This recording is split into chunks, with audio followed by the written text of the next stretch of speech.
Geralmente, em lados opostos nas discussões, religião e ciência podem se encontrar para dar força e resiliência às pessoas em um momento de isolamento e preocupação, por exemplo, trazidos aí pela pandemia. Na tentativa de oferecer respostas a essas questões, religião e ciência tentam dialogar, mas entre cientistas e teólogos, o diálogo e a compreensão dessas duas esferas é complexo e às vezes difícil. Como é possível o diálogo da ciência com a fé?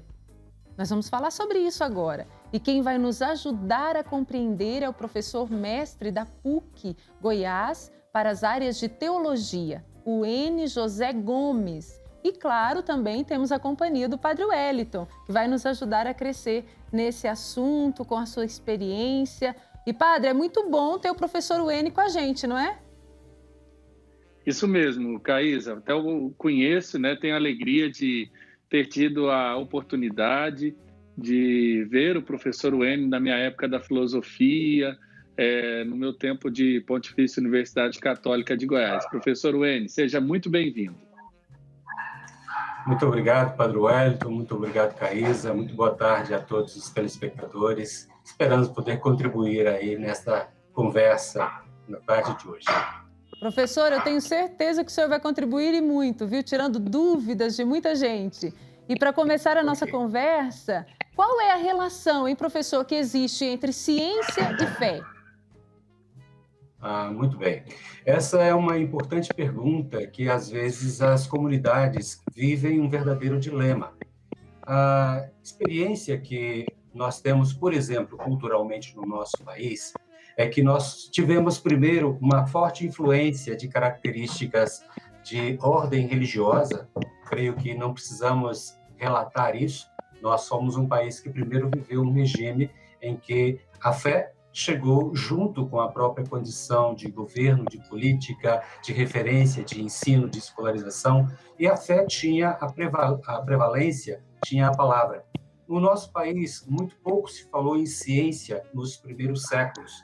Nós começamos a ter uma relação mais temática com esse tema, propriamente em meados do século XIX em diante, quando já estávamos praticamente dentro de um sistema, de um regime imperial, e que o mundo vivia toda uma outra dinâmica. Quando você, então, nos pergunta que relação é essa que existe entre a ciência e a fé, eu queria apenas lembrar que existe uma palavra em comum, tanto na ciência quanto na religião, que é o termo sabedoria. E a palavra sabedoria, ela é um termo que advém de uma experiência associada a sabor, a saborear, a degustar as experiências. Então, quando às vezes as pessoas costumam pensar religião é uma coisa e ciência é outra, ou fé e razão são opostas, estão deixando de pensar o que há de comum nessas duas experiências, o que é que elas permitem e possa ser compreendido de modo, inclusive, a acrescentar uma experiência para com a outra. Como nós temos várias histórias que fizeram com que este modelo de pensamento assim fosse desenvolvido, então não é por acaso também que as pessoas às vezes colocam em lugares separados a ideia de que a fé estaria em oposição à realidade racional ou de que a religião também estaria em um lugar diferente da ciência. Mas eu queria só reforçar essa frase. Tanto a religião quanto a ciência buscam algo muito em comum, que é essa lógica por uma sabedoria. Uma por um critério muito mais técnico, teórico, científico, doutrinal, epistêmico, outra por um critério absolutamente da ordem de como o indivíduo crê e é capaz de viver essa crença. Mas há nessa busca em comum a tentativa de estar com o mais próximo possível de uma grande sabedoria. Agora, professor Wellington, como é que a gente pode levar essa discussão que, às vezes, ela fica muito restrita aos ambientes acadêmicos, por assim dizer, para a vida das nossas famílias, das nossas comunidades? Até para isso, de fato, ser colocado em prática, esse modelo de discussão sem agressão e uma discussão sadia, saudável, que possa enriquecer os dois lados que se propõem a conversar. Maravilha de pergunta, Padre Wellington, pelo seguinte aspecto. Creio que a gente pode, inclusive, citar a própria passagem do Evangelho em que Jesus, diante de uma experiência em que a comunidade dos discípulos estava ali no cenário em que existiam crianças, né? E os discípulos preocupados de que as crianças estariam atrapalhando a própria dimensão do anúncio, da notícia do Evangelho, e Jesus disse, ao contrário, né? Deixai vir a mim as criancinhas. Por que eu estou citando essa referência de sentido, inclusive, dos evangelhos? Porque a natureza humana, principalmente na infância, nos primeiros anos de vida, ela é marcada por um desejo profundo de tentar descobrir o mundo, de tentar compreender aquilo que é a realidade do lugar em que cada criança pisa, aquilo que a sua vista alcança, aquilo que está ao alcance do seu paladar, ou com a possibilidade de que os seus sentidos possam aí, de uma certa forma, perceber.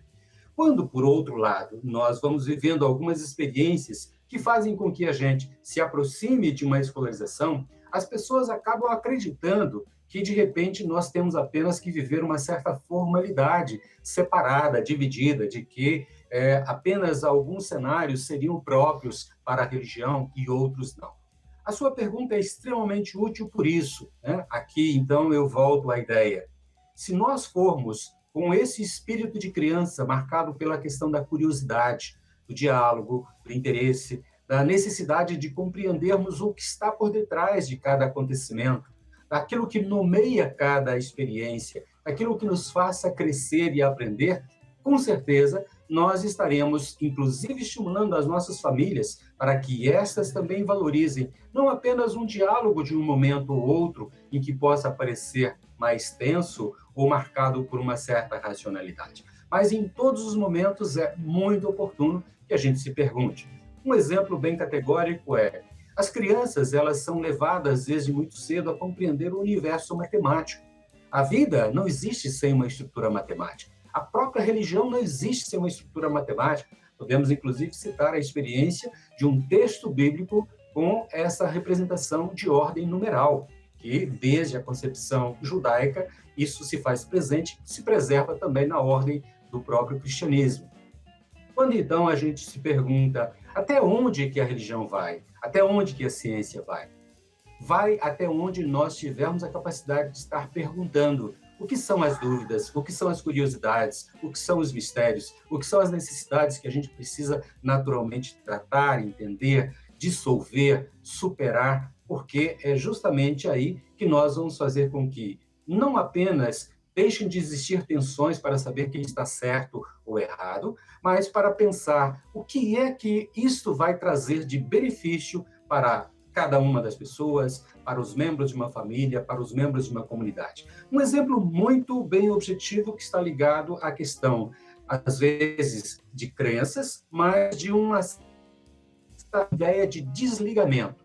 Nós temos um problema gravíssimo de ordem sanitária no nosso país. Nós não temos uma cultura do cuidado para com o ambiente. E as pessoas, às vezes, se dizem profundamente religiosas, mas não entendem o quanto que a questão científica de olhar com respeito para o ambiente é algo necessário, é algo que precisa ser reconhecido e valorizado.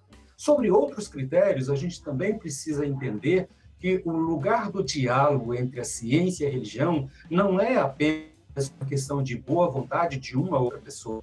Quando você nos pergunta sobre como permitir que essa temática saia do ambiente acadêmico e possa também alcançar as famílias, possa alcançar as comunidades, as igrejas, eu acho extremamente razoável que a gente comece a pensar isso, porque a mim causa um profundo impacto e até mesmo um certo sentimento de pensar como que isso ainda ocorre. Exemplo, na nossa cidade, no nosso estado, nós somos uma comunidade com fortíssima expressão ligada à ideia da existência de Deus, da concepção cristã.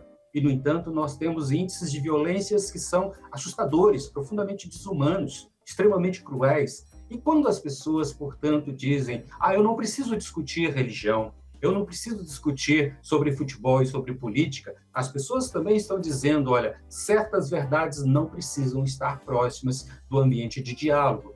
Então, a ciência, ela não tem qualquer restrição em tratar qualquer assunto, desde a realidade na qual nós nos encontramos, o que é uma pandemia, o que é uma realidade causadora de um impacto na ordem da saúde pública, bem como até mesmo as condições dos direitos sociais, a própria condição da liberdade. Há um enorme processo de debate nesse momento sobre a própria condição da liberdade religiosa, e, de modo algum, as pessoas estão contra a prática da religiosidade, mas estão a favor da vida, ou seja, a proposta do evangelho que está sendo, de uma certa forma, inclusive provocada para que, com critérios científicos, possa existir, naturalmente, essa condição de eu diria, um autorreconhecimento, uma valorização quanto à experiência em torno dessas questões temáticas. Não sei se consegui responder à provocação que você nos traz, mas vai um pouco por aí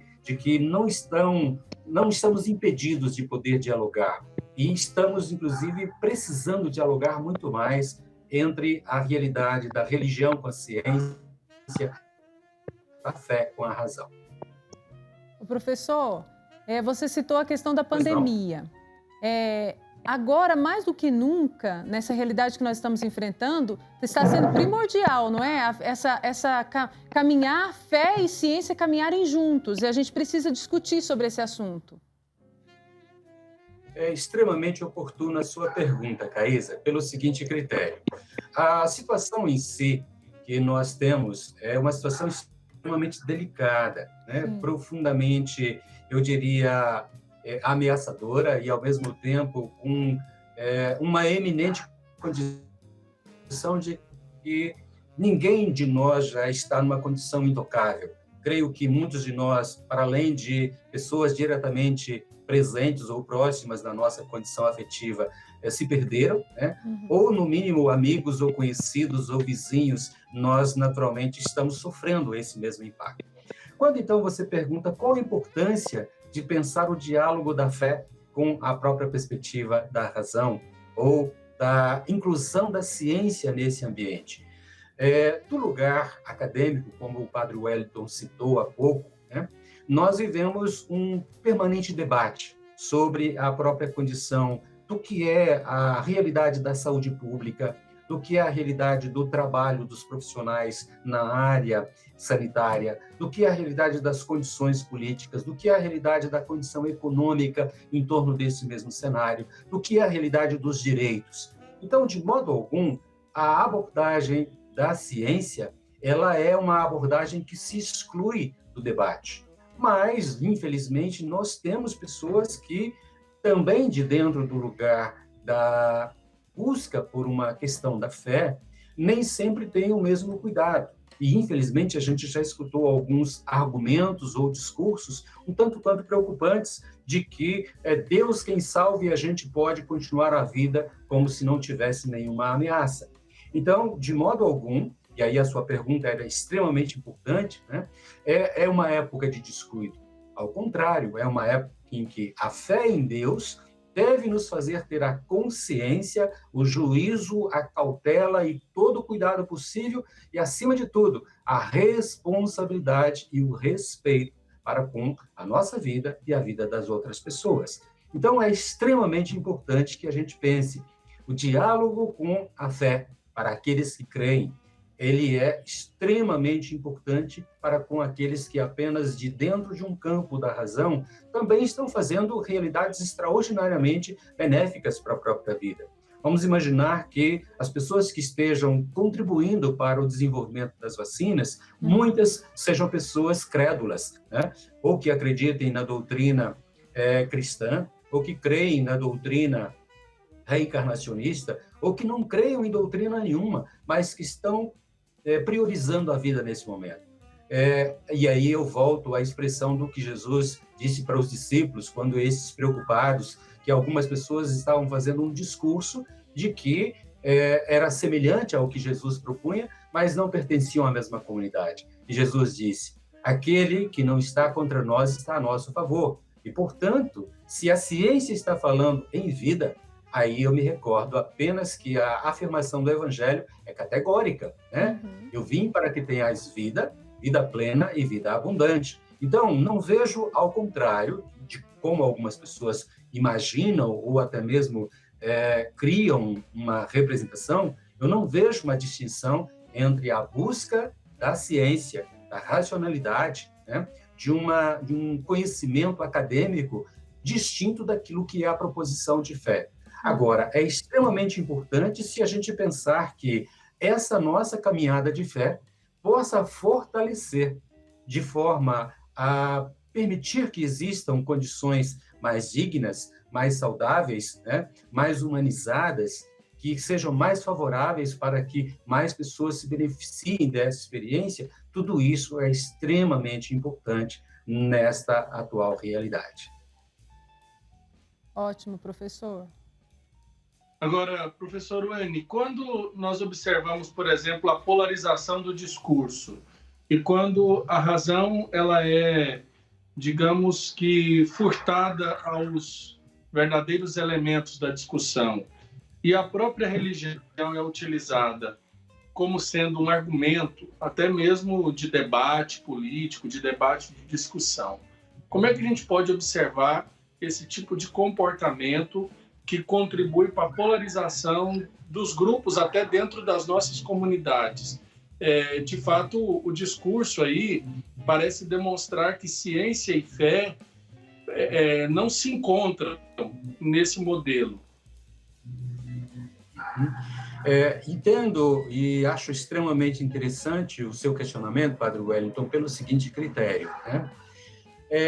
Nós não podemos ignorar que o mundo tem uma diversidade de ideias, de pensamentos, de compreensões extremamente plural. E esse é um fato que estaremos convivendo com eles.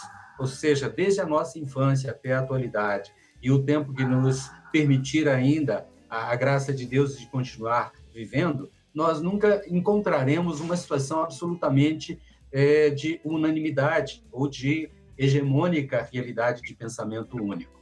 Agora, uma coisa é que o espaço de tratamento de qualquer problema, ele deve significar um espaço em que todas as pessoas, ou pelo menos a representação das ideias que defendam uma visão do direito das pessoas, podem e precisam naturalmente ter a condição de se posicionar, de naturalmente se colocar enquanto perspectiva de direitos.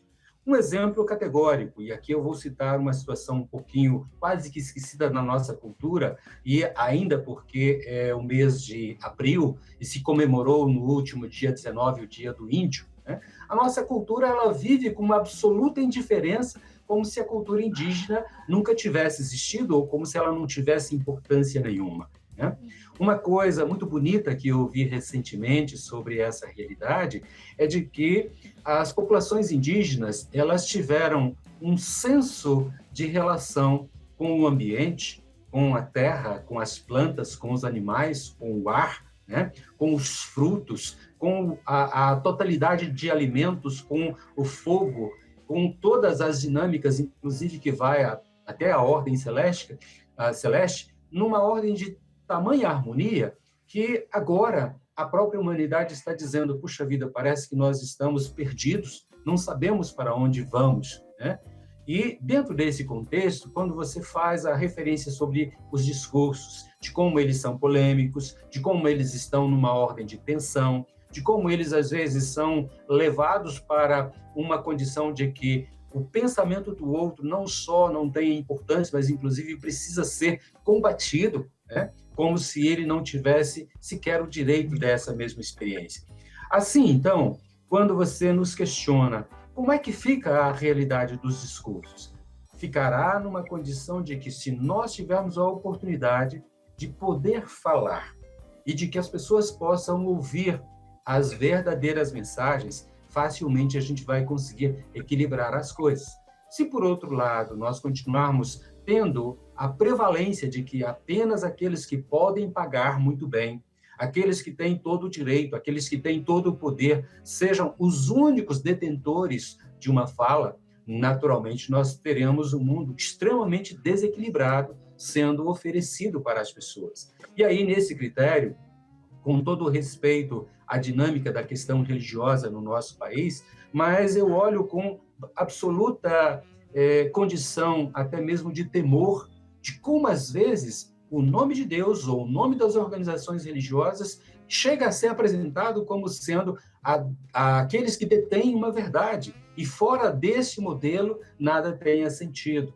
E é uma das situações talvez mais desafiadoras para nós, porque imaginar que vai existir uma unanimidade, eu não tenho essa ilusão. Mas, por outro lado, que a gente apenas continue ouvindo um único lado, uma única verdade, uma única dinâmica de poder, isso também é extremamente estranho e desnecessário. Precisamos reconstruir um diálogo. E a lógica de pensar que a religião e a fé não são espaços que devem se afastar do conhecimento, da busca da sabedoria, do direito de entender a própria dinâmica da fé. Apenas fazendo um breve comentário a respeito da sua consideração, a respeito da leitura dos textos bíblicos, né? Eu acho muito interessante a proposta que você fez, e uma das dinâmicas, até para que a gente compreenda isso, é porque lá no texto do livro de Gênesis tem uma narrativa sobre de como a concepção semita nos falava sobre a experiência da maneira de como esta história cosmogônica, essa história de como começou a vida, foi contada por esse grupo. Mas é a única versão que existe? Não, existem uma infinidade de versões, de narrativas, que o mundo às vezes desconhece. Mas tem muitas pessoas que são capazes de acreditar profundamente que aquilo que elas detêm como referência de verdade, ou aquilo que elas leram num determinado texto, é a única e exclusiva verdade a ser dita. Queria só fazer um comentário de uma pergunta que me foi feita há um tempo atrás, e que é muito útil nesse momento. Uma pessoa chegou e me perguntou: Wayne, é verdade que o mundo está perto de acabar? Eu fiquei assim meio espantado com a pergunta, mas devolvi para essa pessoa um questionamento. E eu, então, pedi a ela que me explicasse por que ela estava fazendo essa pergunta.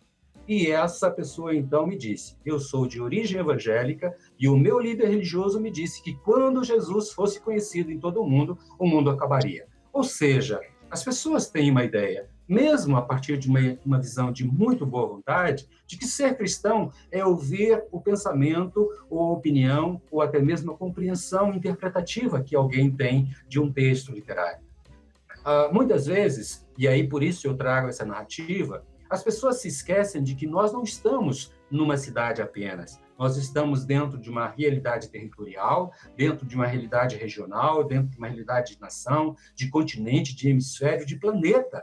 E nós não somos o único povo, nós não somos uma única cultura, nós não somos uma única verdade, né? E, inclusive, se caso a população do planeta fosse reduzida a 10 pessoas, menos de 3 seriam cristãs, outras 7 seriam de outras culturas religiosas. Como que alguém me pergunta se o mundo vai acabar porque todo mundo já conhece Jesus? Ou seja, as pessoas desconhecem informações mínimas de história, de geografia, de visões científicas, de visões linguísticas, de visões matemáticas, de visões de áreas de conhecimentos específicos do campo da física, da química, da biologia, né?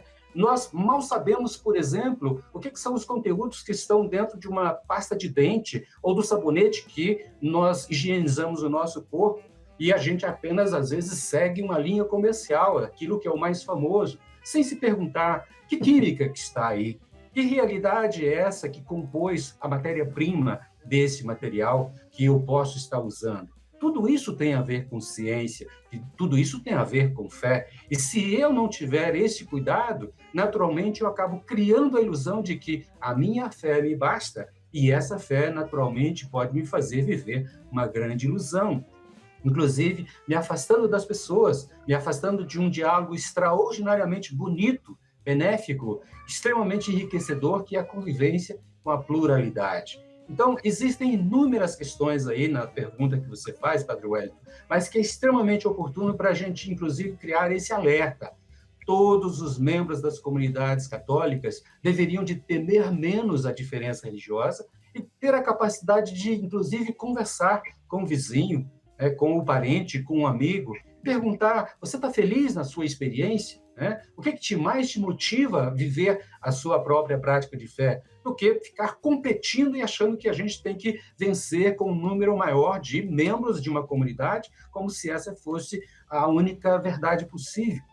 O que Jesus propõe, propriamente falando, enquanto levar a boa notícia é: estive preso e fosse me visitar, estive nu e me vestisse, estive com fome e fosse me alimentar, estive doente e fosse um amparo. E por isso, tantas figuras metafóricas propostas por Jesus estão nos desafiando a pensar muito mais que o tema religião e ciência não é um tema separado dessa busca por sabedoria. E a sabedoria que está aí sendo proposta é essa experiência de poder compartilhar do alimento, da alegria, do aprendizado, da riqueza de pensar o quanto que a vida pode ainda nos agregar enquanto uma experiência maior.